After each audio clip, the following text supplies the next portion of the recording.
Hi everyone. Quick question. Like how many of you here are youngest at home? Nice. Good to know. I'm not alone. Because if you are youngest at home, we all have like one simple problem, which is our life is not ours anymore. It's a family project. Speaking about like, speaking about family decisions, like does anyone know there is something called engineering and biotechnology? Oh, great. Like when I was joining that, my family was a little bit shocked and I somehow convinced them I want to join that. And I did go to my college. On first day of class, there were 40 girls and 10 boys. And that's where I felt, okay, this was not my decision. It was God's plan all along. And I'm not here to speak about branches. I'm here to tell you a story which is so interesting to me, and I'll try to make it interesting for you because it's a story about me. We are like 3 brothers, an elder one who is always responsible, and the middle one who gets ignored just like in the speech, and a younger one who is free or the world give us a tag spoiled brat. And I was that youngest one. And because of that, life felt little easy. I was good at school, good at college, great grades, got a job, handled the teams, promotions, everything was going great. In your life, when everything is going too perfect, you somehow feel like something is missing. So in a similar manner, I felt like something is missing in my life, and I decided to create my own problems in my life. That's where I moved to United States. And when I went to United States, in general, before moving to United States, I hope you all watched Seethamma Vakitlo Sirmala Chettu. And you know, there is like Mahesh Babu, he claps it so that they get a glass to his hand. So I used to be that sort of kid at home. And when I went there, all of a sudden there is a huge change.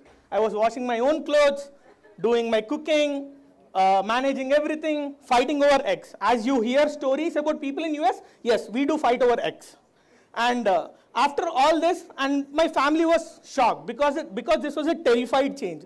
I know it might sound small for you people, but as a younger kid at home, this is a very big change.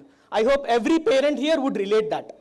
And once after, then like later, I got an internship. And once I got an internship, then I felt, okay, life is sorted now.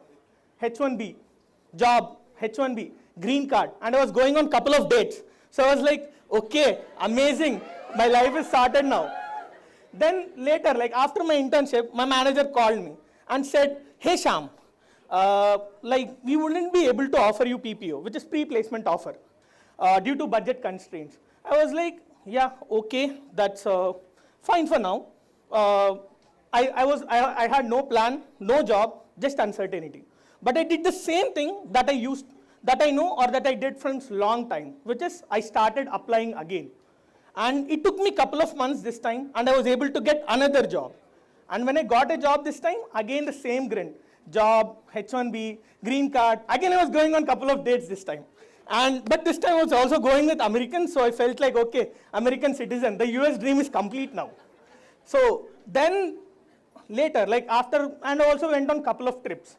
After my trip, I came to my office, and one day again my manager called me and said, Shyam, we love you so much. Then I felt, okay, something is going wrong now.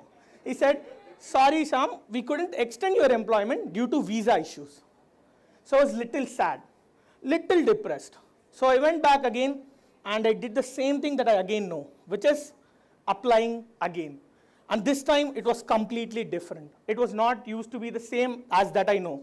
As mentioned, I was good at everything in the start, but this time I don't know, something went wrong. I applied over 3,000 jobs. I gave at least 15 to 17 interviews a month, but still I was unable to get a job. I was getting offers, but I was never getting a joining letter. I'm from SNIST. Even I received a joining letter when I was in my BTech, but I never received an offer letter, but I never received a joining letter. In a similar manner, I was not receiving joining letters no matter what. I was frustrated. I was sad. I was depressed. I called my home and I cried. As I mentioned, younger ones do cry, not like the elder ones. Okay? And when I called my parents, and they were like, they gave me the same gyan that they give every time, which is, okay, beta, kavalante vachesi, neekana ekku kaadu maaku, nu raa edo cheskundamu ani cheppesi. They motivated me in a similar way that they do. But I was unable to come because when you go to US for studies, you take a large loan. So I can't stay, I can't come back, I was little bit stuck. But there were my brothers who called me and said, okay Shyam, for now take a break. Don't go for the job search, just take a break. Then I tried multiple things. Then I tried stand-up comedy where no one laughed. So, and I tried stand-up comedy not in front of Indian people, I tried in front of their own citizens. And they clearly mentioned, please never come back to the stage. So, then I tried like multiple things from there. I went, I started networking on LinkedIn, I started trying for different medical coding projects or multiple things. Then in the meanwhile, just to stay in United States, for survival of your own, you need to do something called part-time, kuli pani. So when I was doing this, I thought like rather than working somewhere outside, I'm good at making resumes. So I started making resumes for others. And it really got clicked. People started getting interviews because of that. Then I called my brother and he said, okay, Anaya, you want to join me? I want to try something like this. He's always okay. Even if I want to jump from here, he'll say, okay, beta, dunku tarva juskunam. So he joined me. And he said, okay, then we started applying on people's behalf. It has evolved a little bit and people really started getting interviews. Then I stopped thinking like a job seeker. I started thinking like a system. I started reading in between lines. I thought like I cracked a bit of how to get a person interview. I showed a meaning of consistent applying really makes something different compared to what you do on regular basis. And that's how the origin of Apply Wizz has started, where two other brothers or two other friends has joined us, where a dream which has started in my sister's garage has today grown to 140 people in 7 months. And this is not, and we are not from Hyderabad, we are not from Bengaluru, we are not from any other fancy city that you know. We are from a tier 3 city named Siddipet in Telangana. And these aren't just milestones, like we have reached places in these 7 months that we have never imagined. Our national crush Rashmika Mandana has appreciated us. And I personally texted her guys, so happy.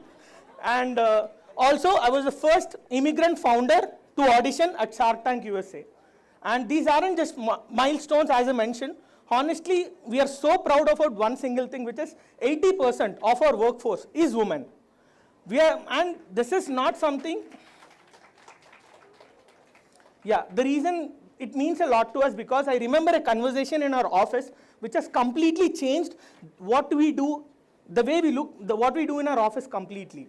So one day our HR came to us and mentioned that, Shyam, whatever you're doing is wonderful. I was like, Urukon Pranati garu, meer kuda atlane antaru. So then she was like, no Shyam, nenu kuda oka tier 3 city nunchi vastanu. So I completed my degree, but my father never allowed me to work in the first place. Because there were no opportunities in the tier 3 city, either I need to go to a bigger city or any bigger town. So you are creating those opportunities. That's the reason there are so many women who are working here. That's when we realized we are not building a company. We are not creating opportunities. We are being a small part of someone else's dreams. That's why we proudly say wherever we go that 80% of our workforce is women.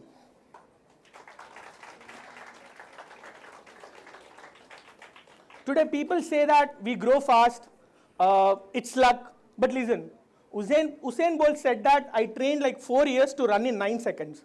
People give up in 2 months. Everyone sees the results, but no one sees the preparation.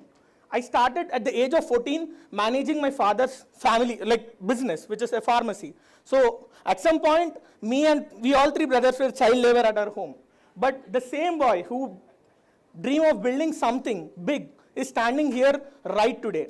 So I would like to say that life is not easy, life is not tough, life is just unpredictable. No idea is small, no dream is big. It's all about how disciplined you are and how really you want it. And sometimes what feels like your biggest problem is actually preparing you for the biggest opportunities. Like example, if I have stopped over there thinking that I was never receiving a joining letter, I wouldn't have created these many opportunities. So this was my Numina moment. In a similar manner, even you will have your Numina moment in your life. You just need to find it at the right time. And I want to end this in a Zakir Khan style. I love it so much. That is सपने हमेशा बड़े होना चाहिए, औकात से बड़ा, हैसियत से बड़ा। क्या पता भगवान देख रहा हो और किसी एक दिन बोल दे, सब कुछ बदल दे।